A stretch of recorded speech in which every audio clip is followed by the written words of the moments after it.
लावण्य सार रस सार सुखैक सारे कारुण्य सार मधुर छवि रूप सारी वैदग्ध सार रति केल विलास सारे राधा विधे मम मनो खिल सार सारे। मंचासीन प्रातः स्मरणीय परम पूज्याचार्य चरण सिंहस्थ भूषण महामंडलेश्वर व्यास जी महाराज और मंच पर विराजमान सभी मनीषी गण, पंडाल में विराजे हुए सभी भक्तवृंद, वात्सल्यमयी भक्तिमती माताओं, बहनों और प्रिय बालकों, आज आप लोग श्रीमद् भागवत की कथा श्रवण कर रहे हैं और महाराज श्री की कथा तो ऐसे शिल्पकार हैं कि इन्होंने बड़े अच्छे अच्छे रत्न पैदा किए हैं। और मैं तो ये जानता हूँ कि हमारे चारों संप्रदाय में युवा संतों में अत्यंत ही उदीयमान सिद्ध वक्ता भारत में पहले ही नंबर पर मैं देखता हूँ।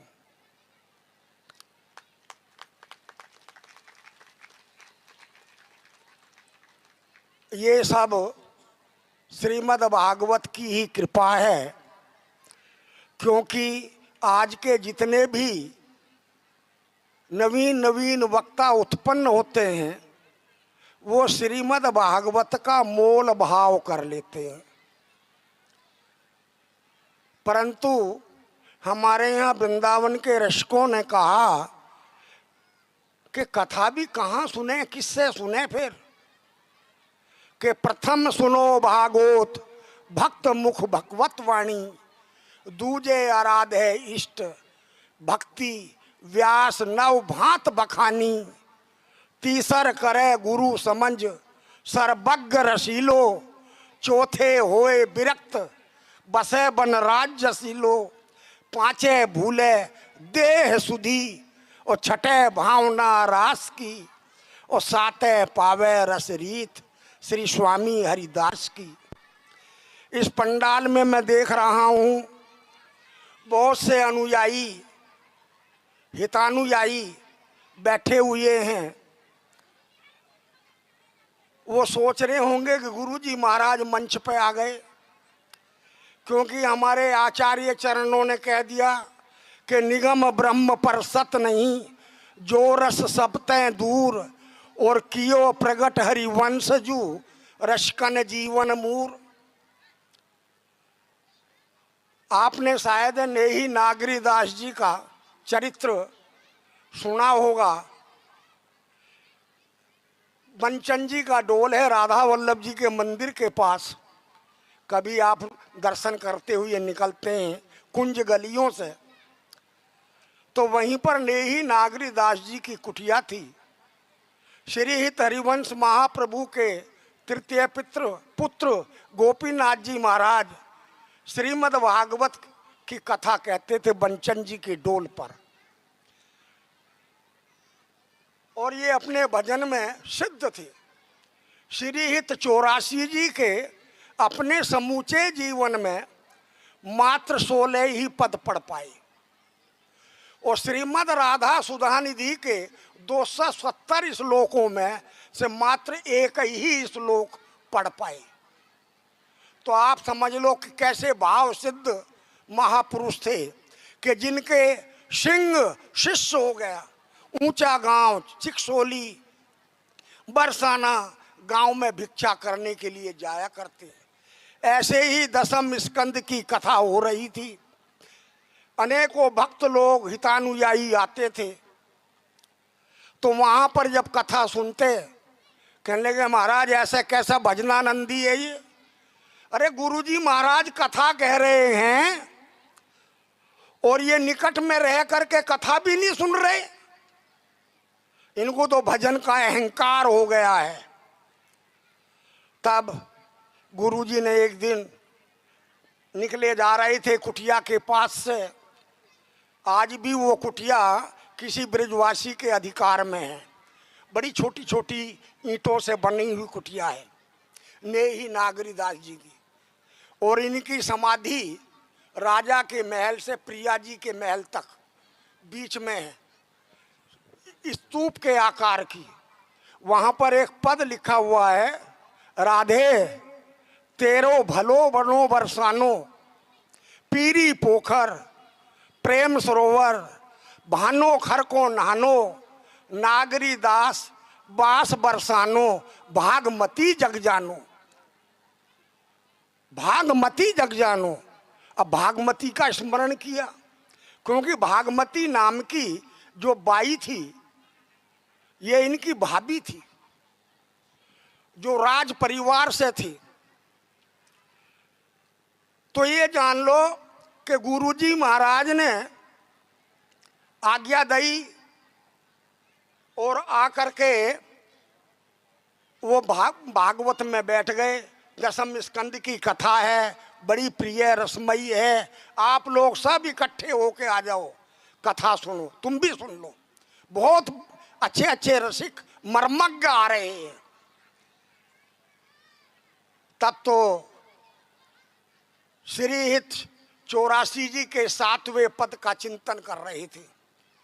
आज निकुंज मंजू में खेलत नवल किशोर नवीन किशोरी, अति अनुपम अनुराग परस्पर, सुन अभूत भूतल पर जोरी, विद्रुम फटिक विविध निर्मित धर, नव कर्पूर पराग न थोरी, कोमल किसलय शयन सुपेशल, तापर श्याम निवेशित गोरी, मिथुन हास परिहास परायण, पीक कपोल कमल पर झोरी, गोर श्याम भुज कह मनोहर, नीवी बंधन मोचत डोरी, हरिउर मुकुर बिलोक अपन पो, विभ्रम विकल मानजुत भोरी, चुबुक सुचारु प्रलोय प्रबोदत, पिय प्रतिबिंब जनाए नियोरी। तो क्या बोले, वेद की भाषा बोल रहे हैं कि नेति नेति बचनामृत सुन सुन, ललिता दिख देखत दूरी चोरी, जय श्री हित हरिवंश करत कर धूनन, प्रणय कोप, प्रेम की दशा है, प्रणय कोप मालावली तोरी। इस पद का वो चिंतन कर रहे थे। प्रिया जी मानवती हो गई और उनके हृदय में भाव आया। देखिए यहां पर संयोग भी है और वियोग भी है। इसके लिए ये सिद्धांत है उपासना का, जिसका नाम है सिद्धाद्वैत, जहां संयोग और वियोग, द्वैत और अद्वैत दोनों एक साथ सिद्ध हो रहे हैं। हरिउर मुकुर बिलोक अपनपो, विभ्रम विकल मानजुत भोरी। स्वामी जी ने कहा, ना सुरझै उर्जन प्रेम की, रही रोम रोम में भोय, राधे जू मोहन है रही और मोहन राधे होए। तो ये प्रेम की उर्जन है, जितना सुरझो उतनी ही उरजते चले जाएं। तो इसलिए बोले नेति नेति बचनामृत सुन सुन, ललिता दिख देखत दूरी चोरी।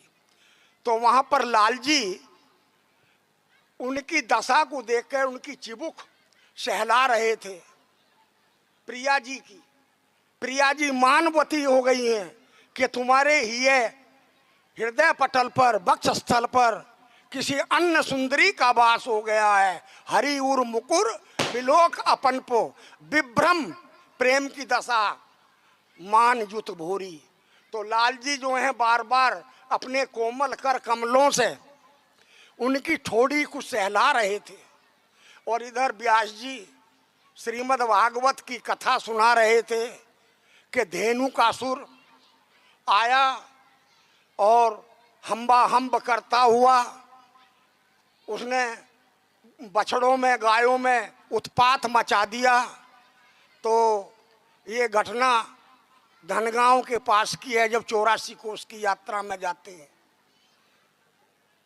तो उन्होंने उनके दोनों पैर पकड़ के गोविंदाय नमो नमः कर दिया। भगवान की ऐश्वर्य लीला चल रही थी और यहाँ माधुर्य लीला का चिंतन हो रहा था कि चिबुक सुचारू प्रलोय प्रबोधत, और उधर कान में शब्द पड़े कि भगवान नारायण ने उन चरणों को पकड़ा और महाराज घुमा करके ऐसे ऐसे गोविंदाय नमो नमः कर दिया, उसको ब्रजवास करवा दिया। तुरंत मूर्छित हो गए। तो रसिकों ने उनको उठा करके निकट की कुटिया में लाए।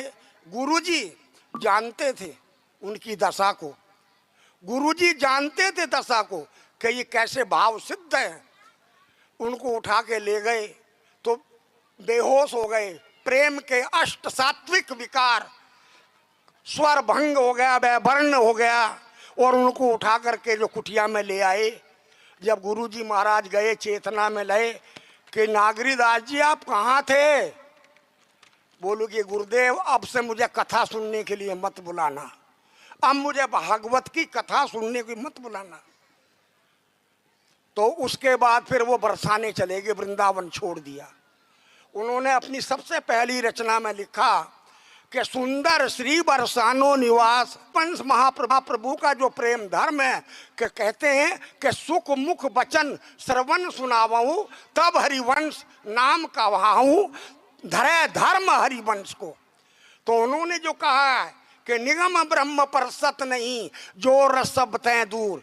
इसलिए पहले अपने हृदय पटल को बनाओ, तब ये हित धर्म जो है ठहर पाता है। इसीलिए नाभाजी कहते हैं कि श्री हरिवंश गोसाई भजन की रीत सकृत को जानी है, कोई बिरला जानेगा। तो हितानुयायी तो बहुत बन जाएंगे हैं, किंतु वो जो है कौन जानेगा। तो प्रियादास जी ने कहा, हितजू, प्रियादास जी कह रहे हैं कि हितजू की रीत को लाखन में एक जाने, राधा ही प्रधान माने पाछे कृष्ण ध्याई। तो यहाँ राधा चरण प्रधान उपासना दरबो और तमक सिंदूर मेल माथे पे, साहस सिद्ध सती कैसो जरबो, रण के चाय घायल जो घूमे, मुरैन गरूर सूर कैसो लरबो, नागरी दास सुलभ जिन जानो, श्री हरिवंश पंथ पग धरबो। तो क्या उस भारी पत्थर को देख करके चूम के छोड़ दें? आखिर किसी ने तो धारण किया होगा।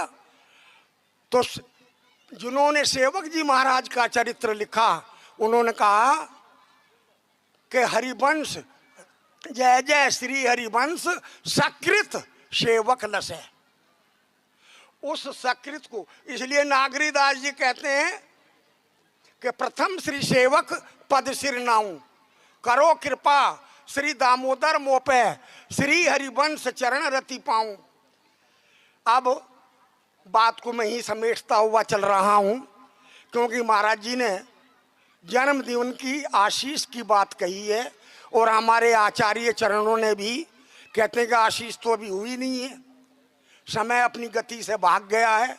महाराज जी को बड़ा लंबा समय हो गया तो मैंने बहुत ज़्यादा समय ले लिया, किंतु आशीष जरूर सुना दूंगा। तेरो माई चिर जीवो गोपाल, बेग बढ़ो बढ़ो वृद्ध लट, मेहर मनोहर ग्वाल, आरज रज लाग्यो मेरी अखियन, रोग दोष जंजाल। तो ये सूरदास जी महाराज ने आशीष दिया है, तो वो भी आशीष और हमारा भी आशीष। जय श्री हित हरिवंश आशीष देत मुख, चिर जीवो भूतल यह जोरी, नयो नेह नव रंग नयो रस। अब मैं अपनी वार्ता को विश्राम दूं। बोलो वृंदावन बिहारी लाल की जय।